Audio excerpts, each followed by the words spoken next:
ഓം നമോ ഭഗവതേ വാസുദേവായ. ഓം ശ്രീകൃഷ്ണ പരമാത്മനേ നമഃ. ശ്രീമദ് ഭാഗവതം ദ്വിതീയസ്കന്ധം 10-ാം അധ്യായം. വിരാട് പുരുഷനിൽ നിന്ന് ഈ പ്രപഞ്ചം എങ്ങനെയുണ്ടായി എന്നുള്ള പരീക്ഷിത് രാജാവിൻ്റെ ചോദ്യത്തിനും മറ്റുള്ള ചോദ്യങ്ങൾക്കും ശുകബ്രഹ്മർഷി ഉത്തരം പറയുകയാണ്. ശ്രീ ബാദരായണുരുവാച. അത്ര സർഗോ വിസർഗശ്ച സ്ഥാനം പോഷണമൂദയഃ മന്വന്തരേശാനുകഥ നിരോധോ മുക്തിരാശ്രയഃ. ഈ ഭാഗവത പുരാണത്തിൽ സർഗം, വിസർഗം, സ്ഥാനം, പോഷണം, ഊതികൾ, മന്വന്തരങ്ങൾ, ഈശ്വരാവതാര കഥകൾ, നിരോധം, മുക്തി, ആശ്രയം എന്നീ 10 ലക്ഷണങ്ങൾ ഉണ്ട്. ഈ 10ഉം തികഞ്ഞിരിക്കുന്നത് മഹാപുരാണമാകുന്നു. ദശമസ്യ വിശുദ്ധ്യർത്ഥം നാവാനാമിഹ ലക്ഷണം വർണ്ണയന്തി മഹാത്മാനഃ ശ്രുതേനാർത്തേന ചാഞ്ചസ.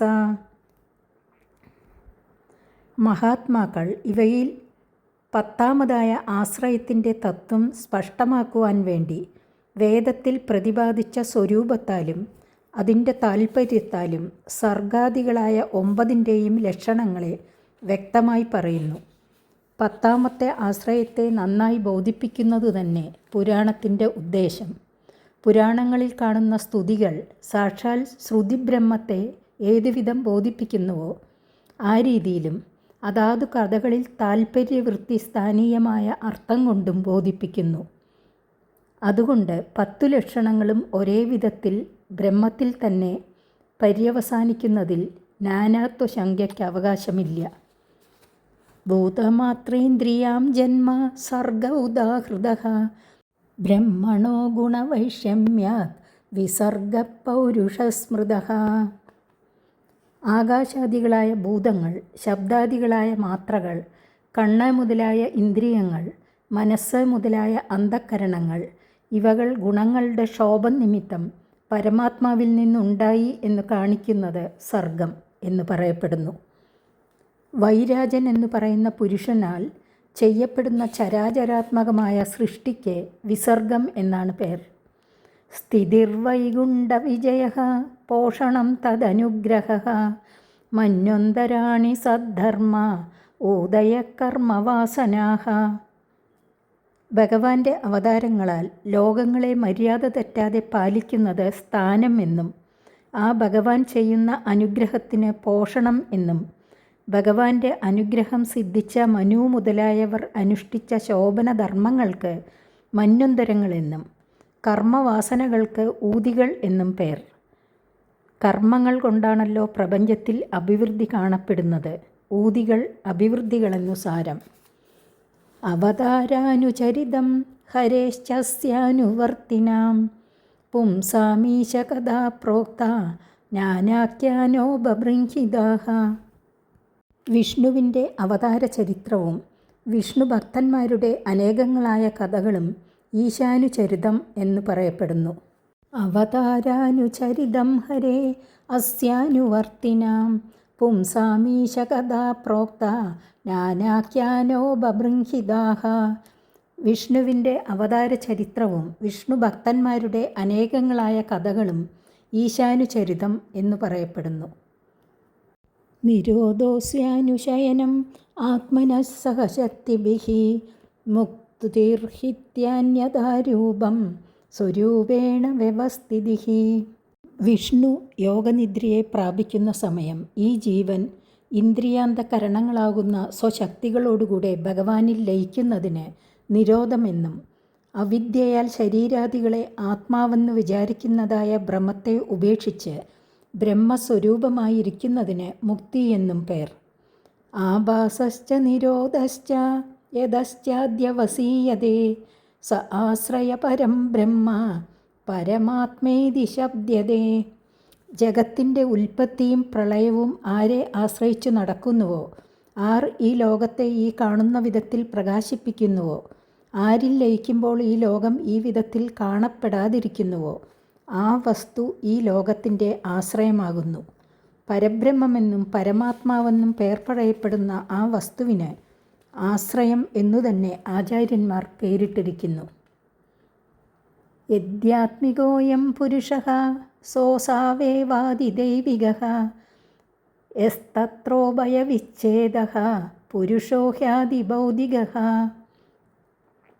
ആശ്രയസ്വരൂപത്തെ അപരോക്ഷാനുഭവ രൂപേണ സ്പഷ്ടമാക്കി കാണിപ്പാനായിട്ട് അധ്യാത്മം എന്ന് തുടങ്ങിയുള്ള വിഭാഗത്തെ കാണിക്കുന്നു. ശരീരത്തിൻ്റെ അധിഷ്ഠാനമായിരിക്കുന്നതിനാൽ ആധ്യാത്മികൻ എന്ന് പറയപ്പെടുന്ന പുരുഷൻ ആരാകുന്നുവോ ആ പുരുഷൻ തന്നെ സകല ദേവന്മാർക്കും അധിഷ്ഠാനമായിരിക്കുന്നതിനാൽ ആദിദൈവികനെന്നും അധ്യാത്മശബ്ദത്താൽ പ്രതിപാദിക്കപ്പെട്ട ജീവനും ആദിദൈവിക ശബ്ദത്താൽ പറയപ്പെട്ട പരമാത്മാവിനും വേറെയല്ലാത്ത പ്രകൃതിയോടുകൂടെ ദേഹരൂപനായിരിക്കുന്നവൻ ഏതൊരുവനോ അവനെ ആദിഭൗതികൻ എന്നും പറയുന്നു. ഏകമായ ആശ്രയം ഇങ്ങനെ 3 വിധത്തിൽ വ്യവഹരിക്കപ്പെടുന്നു. ഈ വ്യവഹാരത്തിന് ആശ്രയമായിരിക്കുന്ന ഏകമായ തത്വത്തെയാണ് ആശ്രയശബ്ദത്താൽ കാണിച്ചിരിക്കുന്നത്. ചക്ഷുരാദികളായ ഇന്ദ്രിയങ്ങളെ കൊണ്ട് കണ്ടു കേട്ടു എന്നിങ്ങനെ അഭിമാനിക്കുന്ന ജീവന് അധ്യാത്മാവെന്നു പേർ. നേത്രാദികളായ ഇന്ദ്രിയങ്ങളിൽ പ്രകാശസ്വരൂപേണ വസിക്കുന്ന സൂര്യാദികൾക്ക് അതിദൈവമെന്നു പേർ. ഈ രണ്ടും ഏതൊരു ശരീരത്തിലിരിക്കുന്നുവോ അതിന് അതിഭൂതമെന്നു പേർ. ഏകമേകതാരാഭാവേ യഥാനോ ബലഭാമഹേ ത്രിദയം തത്രയോ വേദ സ ആത്മാ സ്വാശ്രയാശ്രയഃ. ഈ 3ൻ്റെ മധ്യത്തിൽ ഒന്നില്ലെങ്കിൽ മറ്റൊന്നിനെയും നമ്മൾ അറിയുകയില്ല. ആകയാൽ ഈ 3നെയും ഏതൊരുവൻ സാക്ഷിയായിരുന്നറിയുന്നുവോ അവൻ തന്നെ പരമാത്മാവ്. അവൻ അന്യങ്ങളെ ആശ്രയിക്കാത്തതിനാൽ തനിക്ക് താൻ തന്നെ ആശ്രയമായിരിക്കുന്നവൻ. മറ്റുള്ളവർക്കവൻ ആശ്രയഭൂതൻ. അവനെ കൂടാതെ മറ്റൊന്നും പ്രകാശിക്കയില്ല. അധ്യാത്മം, ആദിദൈവം, ആദിഭൂതം ഈ 3ഉം ഒന്നോടൊന്ന് സംബന്ധിച്ചല്ലാതെ വിളങ്ങുകയില്ല, വിഷയങ്ങളെ ഗ്രഹിക്കുകയില്ല. അതിനാൽ സ്വതേ പ്രകാശമുള്ളവയല്ല. ഈ 3നെ പ്രകാശിപ്പിച്ചും അന്യാശ്രയം കൂടാതെ സ്വയം പ്രകാശിച്ചും കൊണ്ടിരിക്കുന്നതാണ് ആത്മസ്വരൂപം. പുരുഷോണ്ടം വിനിർഭിദ്യ യഥാസൗ സ വിനിർഗതഃ ആത്മനോയനമന്വിച്ചൻ അഭോസ്രാക്ഷി ശുചിശുചീഹി. വിരാട് പുരുഷനിൽ നിന്ന് ഈ ലോകം ഏതു വിധത്തിലുണ്ടായെന്ന് രാജാവ് ചെയ്ത ചോദ്യത്തിനുള്ള ഉത്തരം വിസ്തരിച്ചു പറയുവാൻ തുടങ്ങുന്നു. എപ്പോൾ വിരാട് പുരുഷൻ അണ്ടത്തെ പിളർന്ന് വെളിയിൽ വന്നുവോ അപ്പോൾ തനിക്കിരിപ്പാനുള്ള സ്ഥാനം ഏതാണെന്ന് ആലോചിച്ചു. പരിശുദ്ധനായ ആ പുരുഷൻ അതിശുദ്ധമായ നുര, തിരമാല മുതലായവ ഒന്നുമില്ലാത്ത ജലം സൃഷ്ടിച്ചു. തസ്വവാസി സ്വസൃഷ്ടാസു സഹസ്രപരിവത്സരാൻ തേന നാരായണോ നാമ യഥാപ പുരുഷോത്ഭവാഹ. തന്നാൽ സൃഷ്ടിക്കപ്പെട്ട ആ ജലത്തിൽ 1000 സംവത്സരം വസിച്ചു. അതിനാൽ നാരായണൻ എന്നുള്ള പേരുണ്ടായി. എന്തുകൊണ്ടെന്നാൽ ജലം പുരുഷനെന്ന് പറയപ്പെടുന്ന നരനിൽ നിന്ന് ഉത്ഭവിച്ചു. അതിനാൽ നാരം എന്ന പേർ വന്നു. ആ നാരത്തിൽ ശയിച്ച പുരുഷന് നാരായണൻ എന്ന പേരുണ്ടായി. ദ്രവ്യം കർമ്മജ കാലശ്ച സ്വഭാവോ ജീവയേവജ യദനുഗ്രഹത സന്ധി ന സന്ധി യദുപേക്ഷയാ. മഹത്തത്വം മുതൽ പൃഥ്വി വരെയുള്ള ഭൂതസമൂഹമാകുന്ന ദ്രവ്യം, പുണ്യപാപരൂപമായ കർമ്മങ്ങൾ, ഗുണങ്ങളുടെ വിഷമാവസ്ഥയ്ക്ക് കാരണമായ കാലം, പരിണാമത്തിനു കാരണമായ സ്വഭാവം, സുഖദുഃഖങ്ങളെ അനുഭവിപ്പാനുള്ള ജീവൻ മുതലായ സകലവും യാതൊരുവിൻ്റെ അനുഗ്രഹത്താൽ അവരുടെ കാര്യങ്ങളെ നിർവഹിപ്പാൻ ശക്തിയുള്ളവയായിട്ട് ഭവിക്കുന്നു. യാതൊരുവൻ്റെ ഉപേക്ഷയാൽ കാര്യനിർവഹണത്തിന് ശക്തങ്ങളല്ലാതെയും ഭവിക്കുന്നു. ഏകനായ ആ ദേവൻ പലവിധമായി ഭവിക്കണമെന്നുള്ള സങ്കല്പത്താൽ യോഗതൽപ്പത്തിൽ നിന്ന് എഴുന്നേറ്റു. പ്രകാശം നിറഞ്ഞതും ഗർഭരൂപവുമായ ദേഹത്തെ തൻ്റെ മായ കൊണ്ട് 3ആയിട്ട് വിഭജിച്ചു. ആ 3 വിധത്തെ വിവരിക്കുന്നു. പ്രഭുവായ ഈശ്വരൻ അതിദൈവം, അധ്യാത്മം, ആദിഭൂതം എന്ന് 3ആയിട്ട് പിരിഞ്ഞ ശേഷം പുരുഷനെ സംബന്ധിച്ചതായ ക്രിയാശക്തി രൂപമായ ഒരു വീര്യം 3ആയിട്ട് പിരിഞ്ഞു. ക്രിയാശക്തി നിമിത്തം വിവിധമായി സൃഷ്ടിക്കുന്ന ശരീരാന്തർഭാഗത്തുള്ള ആകാശത്തിൽ നിന്ന് ഓജസ് എന്ന് പറയപ്പെടുന്ന ഇന്ദ്രിയശക്തിയും സഹം എന്ന് പറയപ്പെടുന്ന മനഃശക്തിയും ബലം എന്ന് പറയപ്പെടുന്ന ദേഹശക്തിയും ഉണ്ടായി. അനന്തരം ആ സൂക്ഷ്മരൂപത്തിൽ നിന്ന് പ്രാണനുണ്ടായി. ആ പ്രാണൻ മുഖ്യമാകുന്നു. ജീവാധാരമായതുകൊണ്ട് പ്രാണന് അസു എന്നുകൂടെ പേരുണ്ട്. സർവപ്രാണികളിലും ഉള്ള ഇന്ദ്രിയങ്ങൾ ആ സകല ജന്തുക്കളിലും ചേഷ്ടിക്കുന്ന പ്രാണനെ അനുസരിച്ച്, രാജാവിനെ അനുസരിച്ച് ഭൃത്യന്മാരെന്ന പോലെ ചേഷ്ടിക്കുന്നു. പ്രാണൻ്റെ ചേഷ്ടയില്ലെങ്കിൽ ഇന്ദ്രിയങ്ങളും ചേഷ്ടിക്കുന്നില്ല. അതുകൊണ്ട് മുഖ്യമായത് പ്രാണനാണ്. ശരീരമധ്യത്തിൽ പ്രാണൻ ചലിക്കുമ്പോൾ പ്രഭുവിന് വിശപ്പും ദാഹവും ഉണ്ടാകുന്നു. അതിനാൽ പാനം ചെയ്യണം, ഭുജിക്കണം എന്നുള്ള ഇച്ഛയുണ്ടായ ആ ദേവന് ആദ്യത്തെ മുഖമുണ്ടായി. മുഖത്തിൽ താളു, ഇന്ദ്രിയത്തിനധിഷ്ഠാനമായ ഭാഗമുണ്ടായി. ആ താളുവിൽ ജിഹ്വ എന്ന ഇന്ദ്രിയമുണ്ടായി. ഇതിന് അധ്യാത്മം എന്നു പേർ. അനന്തരം നാനാവിധമായ രസമുണ്ടായി. കടു, അമ്ളം, മധുരം, തിക്തം, കഷായം, ക്ഷാരം എന്ന ഭേദത്താൽ രസം 6 വിധം. ഇതിന് ഇന്ദ്രിയ വിഷയം എന്നും അതിഭൂതം എന്നും പേർ പറയും.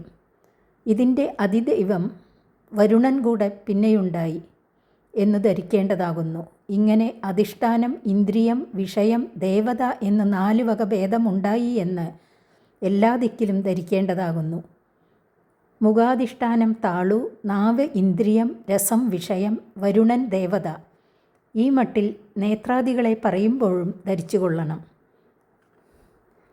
വചിക്കണമെന്നു സങ്കല്പിച്ച പ്രഭുവിൻ്റെ മുഖത്തിൽ നിന്നും വന്നിയും വാക്ക് എന്ന ഇന്ദ്രിയവും അവയുടെ സംയോഗത്തിൽ നിന്നുണ്ടാകുന്ന സംഭാഷണവും ഉണ്ടായി. ഈ അഗ്നി ഇത്രയും അധികകാലം ജലത്തിൽ തടസ്സപ്പെട്ടിരുന്നു. അധിഷ്ഠാനം മുഖവും വന്നി ദേവതയും വാക്കിന്ദ്രിയവും വചനം വിഷയവും ഈ 4ഉമുണ്ടായി. അപ്പോൾ സാധാരണ ജീവശരീരത്തിൽ നിന്ന് സംഭാഷണ രൂപമായ വാക്ക് കണ്ടത്തിൽ കുറേ കാലം തടസ്സപ്പെട്ടു നിൽക്കുന്നതിനാൽ ഉച്ചാരണം കാലക്രമത്തിലേ ഉണ്ടാകുകയുള്ളൂ. പ്രാണവായു അധികം ചലിച്ചുകൊണ്ടിരിക്കുമ്പോൾ നാസാദ്വാരങ്ങളുണ്ടായി. അതിൽ ഗന്ധത്തെ വഹിക്കുന്ന ശ്വാസോച്ഛ്വാസ രൂപമായ കാറ്റുണ്ടായി. വാസനയെ ഗ്രഹിക്കണമെന്നുള്ള പുരുഷ സങ്കല്പമാണ് ഇതിനു കാരണം. എപ്പോൾ ആത്മശരീരത്തിൽ കാഴ്ചയില്ലാതിരുന്നുവോ അപ്പോൾ ആത്മശരീരത്തെയും അന്യങ്ങളെയും കാണുവാൻ ആഗ്രഹിച്ച പുരുഷന് കണ്ണുകളുണ്ടായി. അതിൽ ജ്യോതിസ്വരൂപനായ ആദിത്യൻ ദേവതയായി ഭവിച്ചു.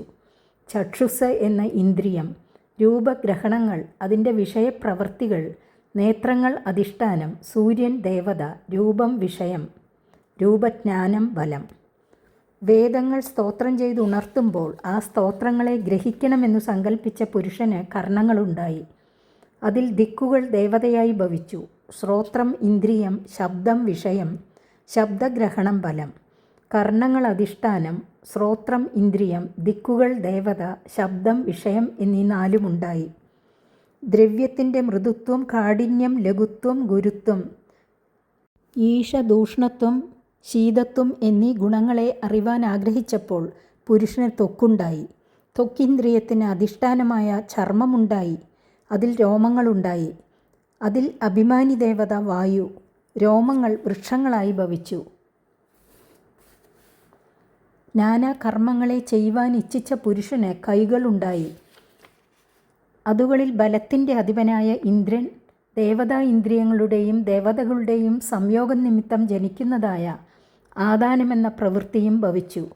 അഭീഷ്ടഗതിയെ ചെയ്യുവാൻ ആഗ്രഹിച്ച പുരുഷന് പാദങ്ങളുണ്ടായി. പാദങ്ങളോടുകൂടെ യത്നസ്വരൂപനായ വിഷ്ണു അധിഷ്ഠാന ദേവതാരൂപേണ വസിക്കുന്നു.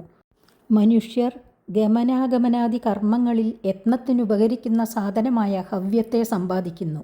സമഷ്ടി സ്വരൂപനായ പുരുഷൻ്റെ അവയവ വിഭാഗങ്ങളെ പറയുന്ന ഈ ഘട്ടത്തിൽ വൃഷ്ടി ജീവ ശരീരാവയവങ്ങളുടെ ഉത്ഭവ വ്യാപാരങ്ങളും അവയവ ദേവതകളും ഇതുമാതിരി തന്നെ എന്നു ധരിക്കണം. അതിനു വേണ്ടിയിട്ടാണ് യത്നകർമ്മങ്ങളെ നടത്താനുള്ള അധികാരികളായ നരന്മാരെ ഈ പദ്യത്തിൽ സൂചിപ്പിച്ചത്.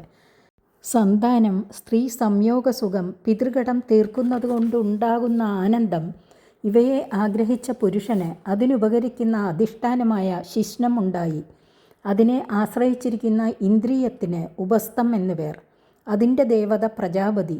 കാമങ്ങളുടെ തൃപ്തിയെ നൽകുന്നതായ സ്ത്രീ പുരുഷ സംയോഗമാകുന്ന വിഷയം, ഇന്ദ്രിയം ദേവത എന്നീ 2നെയും ആശ്രയിച്ചിരിക്കുന്നു. ഭുജിച്ചതായ അന്നാദി ധാതുക്കളുടെ ദുഷിച്ചതായ അംശങ്ങളെ പുറത്തേക്ക് തള്ളിക്കളയുവാൻ ആഗ്രഹിച്ചപ്പോൾ ഗുദമുണ്ടായി.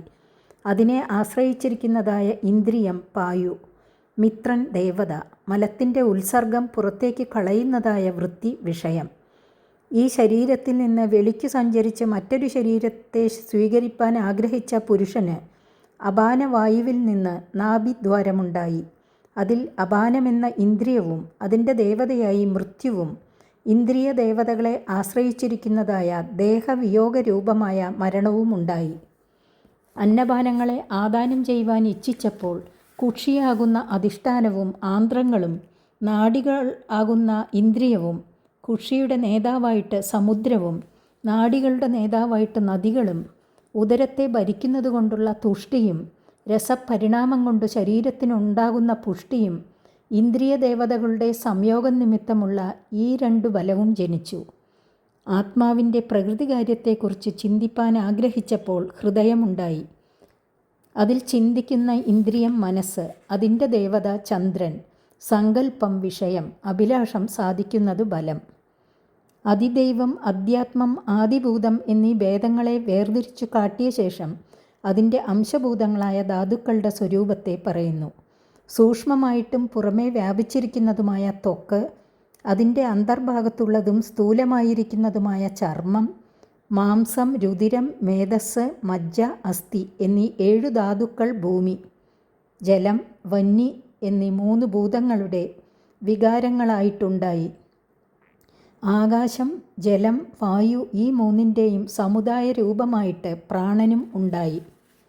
ചക്ഷുരാദികൾ ഇന്ദ്രിയങ്ങൾ, രജോഗുണ കാര്യങ്ങൾ. അതുകൊണ്ട് ശബ്ദാദി ഗുണങ്ങളിൽ അവ ഉന്മുഖങ്ങളായിരിക്കുന്നു.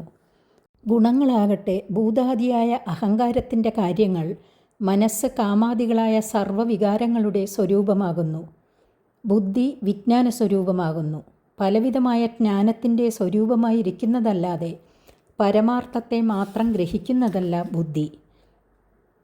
പൃഥ്വി, ജലം, അഗ്നി, വായു, ആകാശം, അഹങ്കാരം, മഹത്വത്വം, അവ്യക്തം എന്ന 8 വിധം ആവരണങ്ങളാൽ ബഹിർഭാഗത്തിൽ മറയ്ക്കപ്പെട്ടതും ബ്രഹ്മാണ്ഡ രൂപവുമായ ഭഗവാന്റെ സ്ഥൂലരൂപം ഇതാകുന്നു.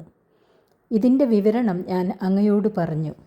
സ്ഥൂലരൂപത്തെ പറഞ്ഞ ശേഷം ഇതിൽ നിന്ന് വിലക്ഷണവും സൂക്ഷ്മവുമായ സമഷ്ടിലിംഗ ശരീരത്തെപ്പറ്റി പറയുന്നു. ഈ സ്ഥൂലരൂപത്തിൽ നിന്നും അന്യവും സ്ഥൂലത്തിനു കാരണവും എപ്പോഴും ഏകരൂപവും വാക്കിനും മനസ്സിനും വിഷയമല്ലാത്തതും അത്യന്തം സൂക്ഷ്മവും ലക്ഷണം പറയുവാൻ സാധിക്കാത്തതും നേത്രാദികളായ ഇന്ദ്രിയങ്ങൾ കൊണ്ട് അറിയുവാൻ കഴിയാത്തതാകയാൽ അവ്യക്തവും ഉൽപ്പത്തി സ്ഥിതി ലയമില്ലാത്തതുമായ സൂക്ഷ്മരൂപം ഭഗവാനുള്ളത് യാതൊന്നോ അതുതന്നെ സമഷ്ടി കാരണ ശരീരം. ഈശ്വരനെ ഉപാസിപ്പാൻ വേണ്ടി പറയപ്പെട്ടതായ ഭഗവാന്റെ ഈ 2 രൂപങ്ങളും മായാകൽപ്പിതങ്ങളാണെന്ന് ഉപദേശിക്കുന്നു.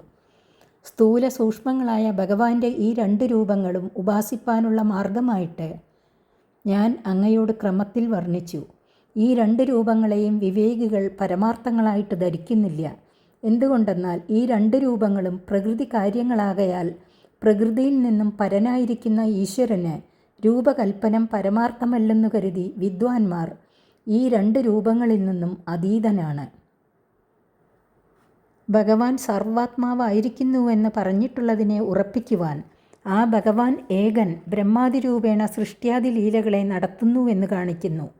പ്രകൃതി ഗുണങ്ങളുടെ സമ്പർക്കമില്ലാതിരിക്കുന്നതിനാൽ വ്യാപാരാദികളില്ലാത്തവനാണെങ്കിലും ബ്രഹ്മരൂപത്തെ ധരിച്ചവനായിട്ട് വ്യാപാരമുള്ളവനായും പ്രാണികളെപ്പറ്റി വ്യവഹരിക്കുന്നതിന് ദേവൻ, മനുഷ്യൻ എന്നിങ്ങനെയുള്ള നാമങ്ങളെയും ആ നാമങ്ങളാൽ പറയപ്പെടുവാൻ യോഗ്യങ്ങളായ ദേവമനുഷ്യാദി രൂപങ്ങളെയും അധികാരി താരതമ്യേന ബലഹേതുഭൂതങ്ങളായിരിക്കുന്ന കർമ്മങ്ങളെയും സൃഷ്ടിക്കുന്നു.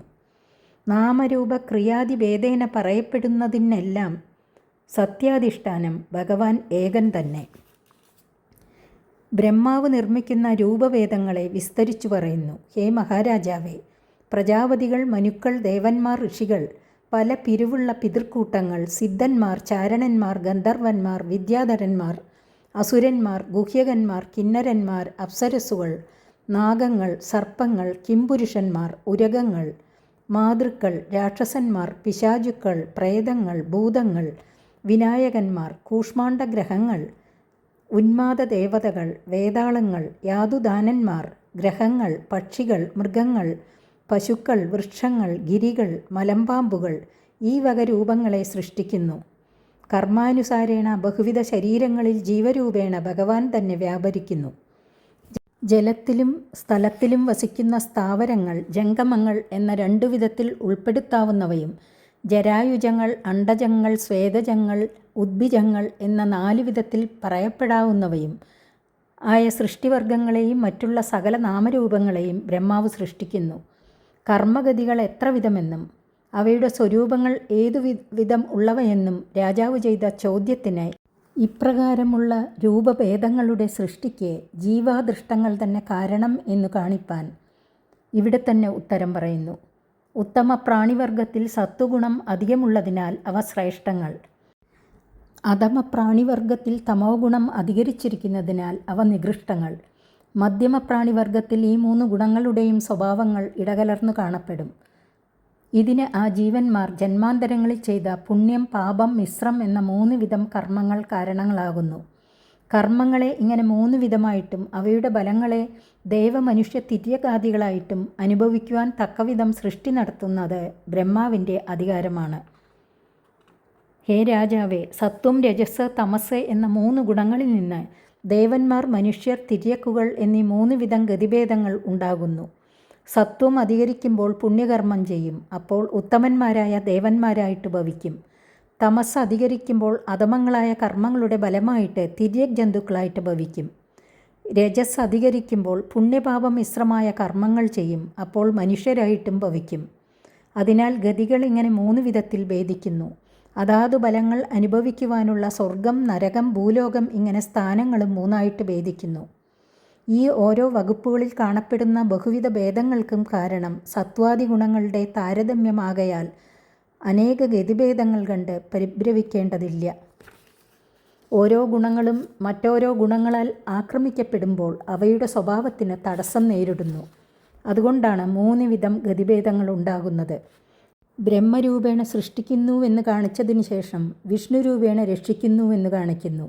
ജഗൽകർത്താവായ ആ ഭഗവാൻ തന്നെ വിഷ്ണുരൂപത്തെ ധരിച്ചിട്ട് ഈ ലോകത്തെ അതാതിൻ്റെ നിലയ്ക്ക് ഓരോന്നിനെയും നിർത്തിക്കൊണ്ട് പരിപാലിക്കുന്നു. ഇതിനുവേണ്ടി ഭഗവാൻ തിര്യകാദി വർഗങ്ങളിൽ സ്വരൂപത്തെ ധരിക്കുന്നു. ഓരോ അവതാരങ്ങളാൽ ലോകത്തെ പാലിക്കുന്നു. മത്സ്യ, കച്ചവാദി, തിര്യക് അവതാരം, രാമകൃഷ്ണാദി മനുഷ്യാവതാരം, വാമന, സൂയ, യത്നാദി ദേവാവതാരം. രുദ്രരൂപേണ സംഹരിക്കുന്നതും ആ ഭഗവാൻ തന്നെ. തന്നിൽ തന്നെ താനാകുന്ന ഉപാദാന ദ്രവ്യത്തെക്കൊണ്ട് സൃഷ്ടിക്കപ്പെട്ട ഈ വിശ്വത്തെ കാലം, പ്രളയകാലത്തിൽ ഉണ്ടാകുന്ന അഗ്നി എന്നീ സാധനങ്ങളാൽ രുദ്രസ്വരൂപനായ ഭഗവാൻ തന്നിൽ തന്നെ സംഹരിക്കുന്നു, ലയിപ്പിക്കുന്നു. വായു മേഘസമൂഹത്തെ ഛിന്ന ഭിന്നമാക്കുന്നതുപോലെ ഭഗവാൻ സ്വതന്ത്രനായിട്ട് ലോകത്തെ സംഹരിക്കുന്നു. ഭഗവാനെന്ന് പറയപ്പെടുവാൻ യോഗ്യരായിരിക്കുന്നവരിൽ വെച്ച അത്യുത്തമനായ ഭഗവാന്റെ സ്വരൂപം ബ്രഹ്മാവ്, വിഷ്ണു, രുദ്രൻ എന്ന ഭാവത്താൽ പറയപ്പെട്ടു. വിവേകികൾ ഭഗവാന്റെ സ്വരൂപം ഇപ്രകാരമായിരിക്കുന്നതാണെന്ന് കാണുന്നവരല്ല. ഇന്ന വിധം ഇരിക്കുന്നവൻ എന്ന് വിദ്വാൻമാർക്ക് ഭഗവാനെക്കുറിച്ച് പറയുവാൻ സാധിക്കുകയില്ല. ഈ ലോകത്തിൻ്റെ സൃഷ്ടിസ്ഥിതി ലയരൂപമായ കർമ്മത്തിൽ ഭഗവാന് കർത്തൃത്വമില്ല. പിന്നെ എന്തിനായിട്ടിങ്ങനെ ആദ്യം പറഞ്ഞിരിക്കുന്നുവെന്നാൽ മായയാൽ ഭഗവാനിൽ ആരോപിക്കപ്പെട്ടിരിക്കുന്ന കർത്തൃത്വത്തെ നിഷേധിക്കുവാൻ വേണ്ടിയിട്ട് അനുവദിച്ച് പറയപ്പെട്ടിരിക്കുന്നതല്ലാതെ ഭഗവാൻ കർത്താവാണെന്നുള്ള താൽപ്പര്യാർത്ഥം ശ്രുതിയിൽ കാണപ്പെടുകയില്ല. ഏതു കൽപ്പത്തിൽ ബ്രഹ്മാവ് ജനിച്ചുവോ അതിന് ബ്രഹ്മകൽപ്പം എന്നു പേർ. അതിൽ അവാന്തരകൽപ്പങ്ങൾ അടങ്ങിയുമിരിക്കുന്നു. മഹാകൽപ്പമെന്നു ബ്രഹ്മകൽപ്പത്തിനു പേർ. ഈ മഹാകൽപ്പത്തിൽ മഹത്തത്വം മുതൽ പൃഥ്വി വരെയുള്ളവയുടെ ഉൽപ്പത്തികളും പൃഥ്വിയാദി ഭൂതങ്ങളുടെ സമ്മേളനത്താൽ ഉണ്ടാകുന്ന സ്ഥാവരാദികളുടെ ഉൽപ്പത്തികളും സാധാരണമായ ധർമ്മമാകുന്നു. കാലത്തിൻ്റെ പരിമാണത്തെയും കൽപ്പത്തിൻ്റെ ലക്ഷണത്തെയും അവതാരകൽപ്പം, മന്വന്തരം ഇവയുടെ സ്വരൂപത്തെയും പത്മകൽപ്പത്തെയും ക്രമത്തിൽ പറയുന്നു. ശൗനക ഉവാച യദാഹനോ ഭവാൻ സൂതാക്ഷത്താ ഭാഗവതോത്തമഃ ചചാര തീർത്ഥാനി ഭുവസ്തെക്വാ ബന്ധൂൻ സുദുസ്ത്യജാൻ. ശൗനകൻ പറയുന്നു, ഹേ സൂത, ഭഗവത് ഭക്തന്മാരിൽ വച്ച ഉത്തമനായ വിതുരർ ഏതുവിധത്തിലും ഉപേക്ഷിപ്പാൻ പ്രയാസമുള്ളവരായ ബന്ധുക്കളെ ഉപേക്ഷിച്ച് ഭൂമിയിലുള്ള തീർത്ഥങ്ങളെ സേവിച്ച് സഞ്ചരിച്ചുവെന്ന് പറഞ്ഞുവല്ലോ. കുത്ര കൗഷാരവേസ്തസ്യ സംവാദോദ്യാത്മസംശ്രിതഃ യദ്വാസ ഭഗവാൻസ്തസ്മൈ പൃഷ്ടസ്തത്വമുവാചഃ. ആ വിതുരരും മൈത്രേയ മഹർഷിയും തമ്മിലുണ്ടായ പരമാത്മ വിഷയകമായ സംവാദം എവിടെ വെച്ചാണ് നടന്നത്? വിതുരരുടെ ചോദ്യവും മഹർഷി പറഞ്ഞ ഉത്തരവും ഏതുവിധമായിരുന്നു? ബ്രൂഹിനസ്തമിദം സൗമ്യ വിതുരസ്യ വിചേഷ്ടിതം ബന്ധുത്യാഗനിമിത്തം ജാ തദൈവാഗതവാൻ പുനഃ. ഹേ സൗമ്യ, വിതുരരുടെ പ്രവൃത്തിയും ബന്ധുക്കളെ ഉപേക്ഷിപ്പാനുണ്ടായ കാരണവും പിന്നെ മടങ്ങി വന്നത് എങ്ങനെയെന്നുമുള്ള സംഗതിയും ഞങ്ങളോട് പറയണം. സൂത ഉവാച. രാജ്ഞാ പരീക്ഷിതാ പൃഷ്ടോ യദവോചൻ മഹാമുനിഃ തദ്ദോപിദാസ്യേ ശൃണുത രാജ്ഞപ്രശ്നാനുസാരതഃ. സൂതൻ പറഞ്ഞു, ഹേ ഋഷികളെ, പരീക്ഷിത്തു മഹാരാജാവ് ചോദിച്ചതിന് ശ്രീ ശുകമുനി അരുളി ചെയ്തതായ ഉത്തരത്തെ ആ ക്രമത്തിൽ തന്നെ ഞാൻ നിങ്ങളോട് പറയാം, കേൾക്കുവിൻ. ഈ അദ്ധ്യായത്തോടെ ദ്വിതീയ സ്കന്ധം സമാപിച്ചു. തൃതീയ സ്കന്ധം അടുത്ത ദിവസം. ഹരി ഓം.